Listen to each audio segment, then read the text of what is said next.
Stay still, Keith.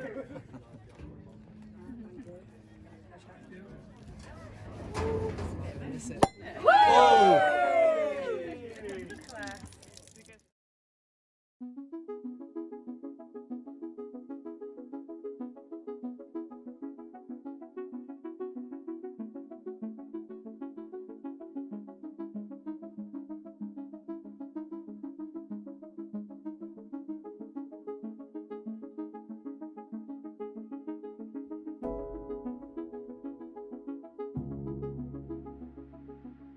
12 years ago, me nana was in the old hospice, and the care she got was amazing.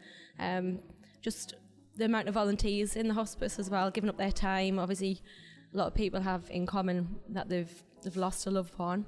So that was 12 years ago, and then recently, my granddad passed away in there as well. Just the care around the clock. They were so accommodating with all the family.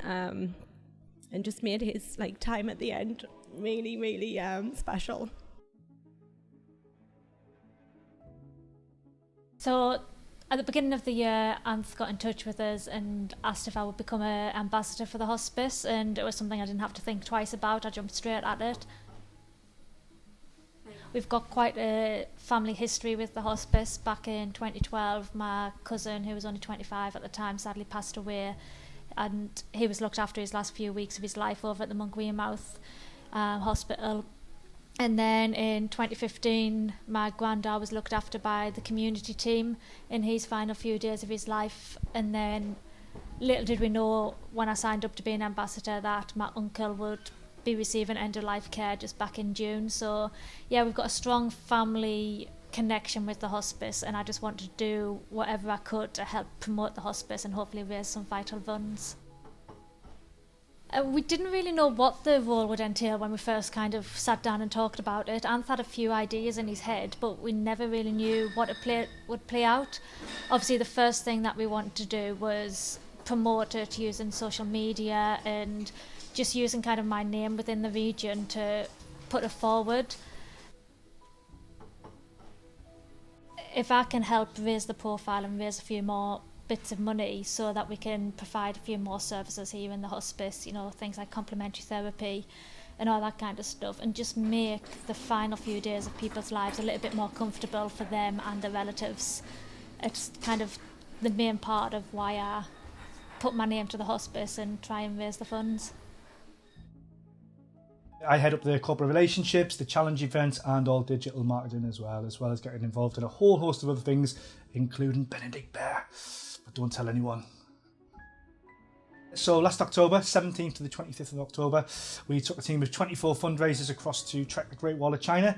The guys did amazing. They raised over £80,000, which was unheard of. It's a record amount of money for us in any trek, so the guys did really, really well. Across the trek, we trekked every day between 3 to 9 hours. It was a huge day for some of the guys and really, really challenging, doing up to 15-mile days as well. So it was pretty tough, but the guys really stuck in. There was great camaraderie throughout, and we're really, really proud of all of Team Benedict. Yeah, raising money for St Benedict's Hospice is really, really important for many, many reasons.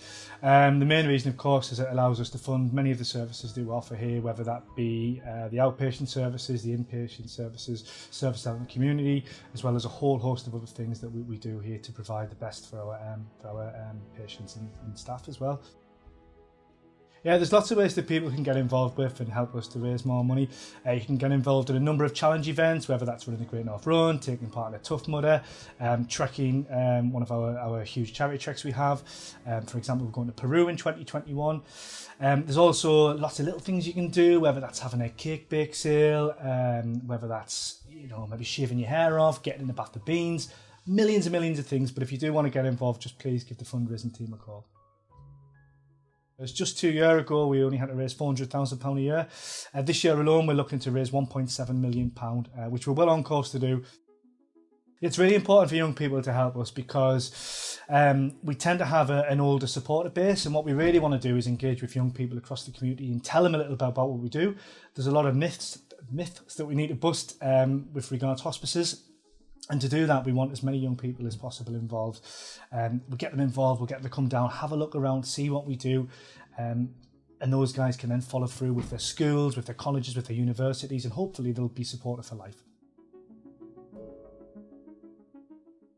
I've worked the hospice for 35 years and now I volunteer, so it must be a really good place to work, mustn't it? If I've worked for 35 years, it means a heck of a lot to me to see patients getting the treatment what they deserve and what everybody's entitled to.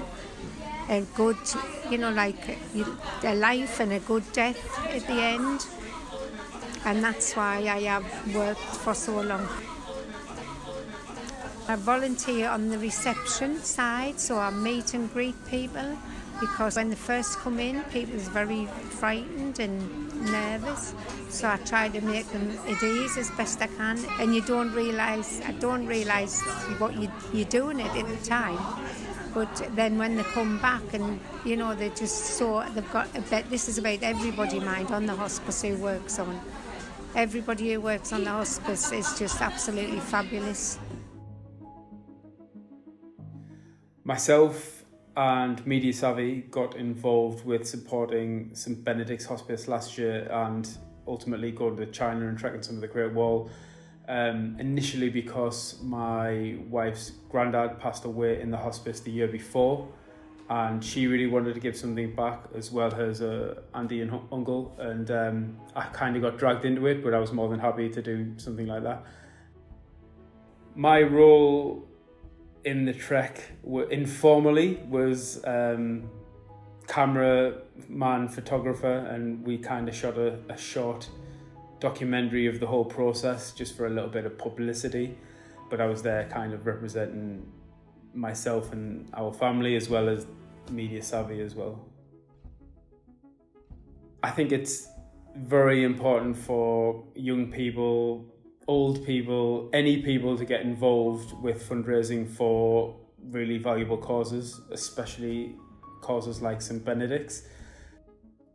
The financial burdens on a place like St Benedict's just gets more and more each year, and without the help of volunteers and fundraisers and donators, organisations like St Benedict's won't be able to survive that much into the future, because the financial strains put on them is just getting greater and greater every year. So it's absolutely important for people of all ages and all backgrounds to get involved and help them continue to do the great work that they've done for many years now.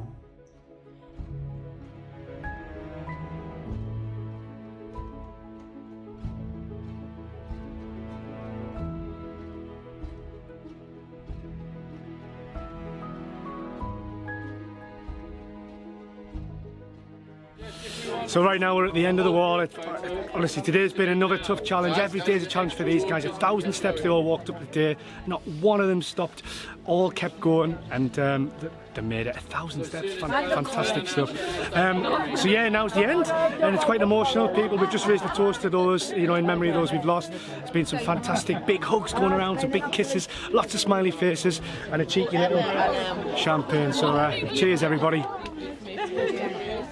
Every single penny counts, so please keep that money coming in.